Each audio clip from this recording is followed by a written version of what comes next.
Hello and welcome to Film Peaks, where we investigate where film peaks or valleys. As usual, I'll keep this spoiler free, but I will include a riff section at the end where I show my score and give some thoughts. I do it this way because my score is a review of the quality throughout the film, and some people might view that as a spoiler, so I'll chuck it in at the end. Anyway, let's begin.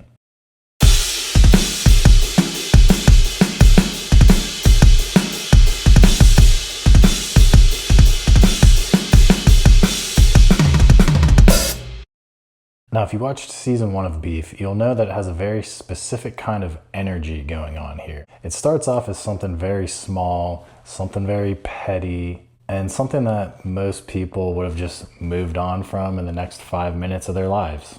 And then through pure ego and emotional instability, things just start to spiral further and further. Season 1 was kind of lightning in a bottle. Steven Yeun and Ali Wong absolutely crushed it. The writing was sharp, the pacing was at a good speed, and it somehow kind of balanced this dark comedy, anxiety and depression, rage and absurdity, all kind of combined together. It really did feel like we were watching two people kind of speedrunning, ruining both of their lives together. Now, I would have been fine if they just kept it as one season, so whenever they announced season 2, I was a little bit skeptic. I think they're trying to follow in the steps of like White Lotus a little bit here, but I think season 2 kind of does pull this off pretty well. This time around, we shift away from like the road rage kind of incident more towards country clubs, generational tension, manipulation, and failing marriages, as well as some class status. A younger couple witnesses this explosive argument between their boss and his wife, and that basically triggers the entire disaster that follows. And just like season 1, one bad move kind of triggers this small event that's basically a butterfly effect into ruining a bunch of people's lives. I think the biggest thing that this season has going for it is the cast. Oscar Isaac plays Joshua Martin, and he basically, again, proves that this guy can elevate any scene that he's in. The man has range for days, from like Inside Llewyn Davis to Ex Machina, Dune. And in this, he's basically 1 minute, he's like this polished professional golf course manager in one scene. And then in the next, he looks like he's about 5 seconds away from breaking down. And you can totally buy both versions. There's something about Oscar Isaac here, in this show at least, that even when he's calm, he seems dangerous. Like he's always internally calculating something. And that works perfectly for this show because a lot of the tension is built up through these conversations that kind of seem like chess matches at times. Like nobody fully says what they mean. Like everybody's maneuvering in some kind of way. Carey Mulligan plays Lindsay, Joshua's wife here, and which is another phenomenal casting choice. She's given a lot of these scenes where she's trying to maintain this perfect composure, but internally she's just kind of falling apart. And Beef is really good at showing these characters who maintain a good public image out towards everybody else, but internally, like they're really struggling and trying to hold on just day by day. Basically, internally screaming at all times. Also, how fitting is it that Carey Mulligan and Oscar Isaac return again into a very bad marriage after the movie Drive? He Is Me.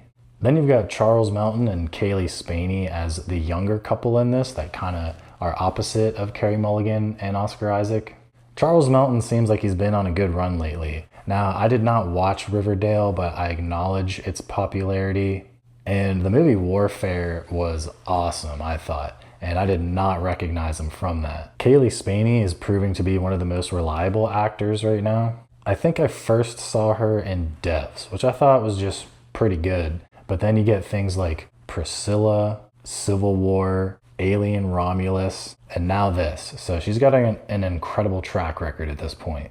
What I like is that the two couples kind of mirror each other. The younger couple kind of represents this ambition and insecurity, whereas the older couple kind of represent this like status and exhaustion. Both relationships are built on a very fragile foundation. Everybody wants some kind of validation from somebody. Everybody wants some form of control, and everybody feels like they're a victim. Also, Song Kang-ho being involved in this is just such a wild pull. If you've seen Parasite, you know this guy can basically command any screen that he's in front of just by existing in a room. The setting this time around also adds this layer to it where it's like this fake layer of politeness on top of everything. Like people are constantly smiling through clenched teeth. A lot of the interactions kind of feel passive aggressive, and even compliments in this show can kind of feel like insults sometimes. Season 1 kind of had this like suburban pressure cooker vibe to it, whereas season 2 is more of like rich people trying not to explode in public. It's a different flavor this time around, but it still works. One thing that I do appreciate is that Beef does not feel like a traditional Netflix show. It still has that A24 DNA embedded in it. The episode titles are all from literary quotes. The title cards are all from these paintings that are like hundreds of years old. The music can go from being emotional to unsetting like instantly. There are long, awkward silences, and sometimes the characters will say things that just make you kind of physically cringe. The show kind of weaponizes this discomfort as you're watching these characters make the absolute worst decisions over and over again, which results in kind of ruining their own lives.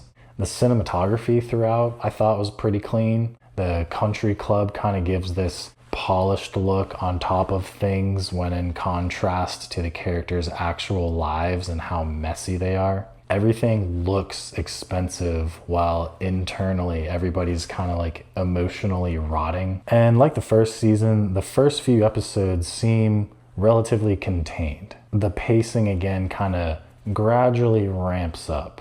The lies stack up, the manipulation increases, the resentment starts to build up, and then eventually everybody just kind of starts to spiral. I do think this season is a little less explosive than season 1.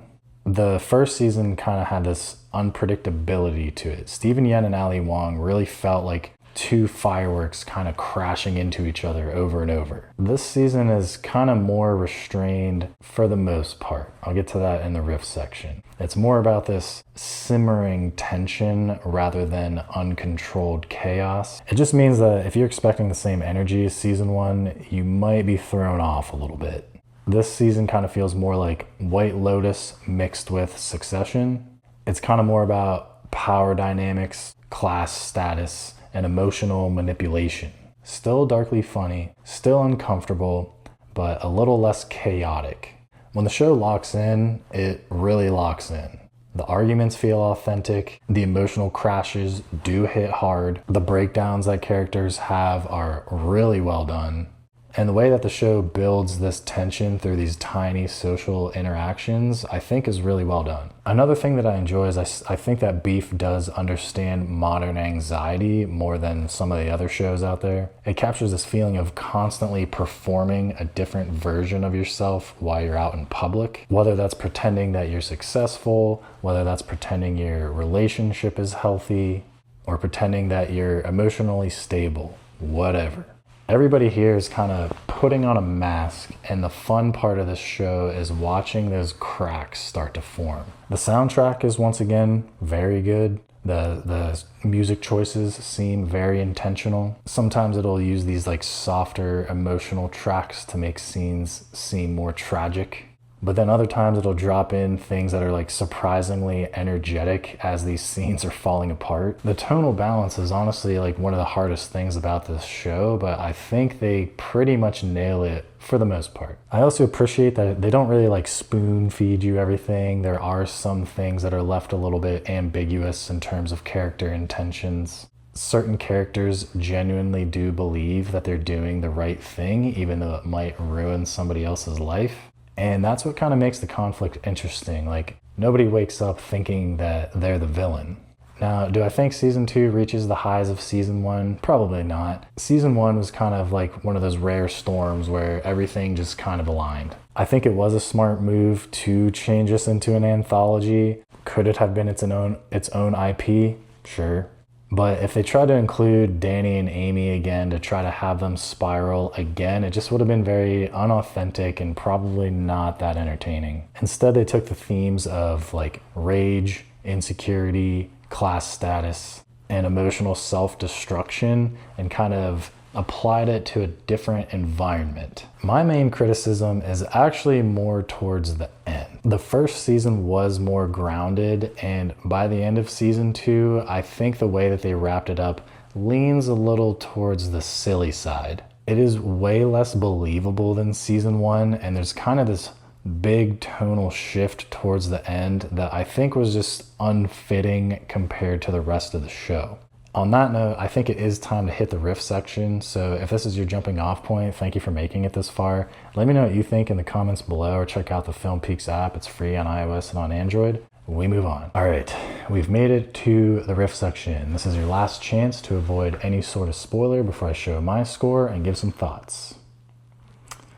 Okay, so this is what I thought of the show. I thought it was pretty good throughout. It was consistent kind of until the end. That's where it took the most hits. I do think Beef season 2 is another win for Netflix compared to a lot of the other stuff they've been pumping out, and A24. I don't think it quite reaches that like unpredictable insanity of season 1. The first season kind of had this like unpredictable chaotic energy that I think is very hard to replicate. But I do respect the fact that they didn't try to just make the exact same thing again. But here's what I didn't like.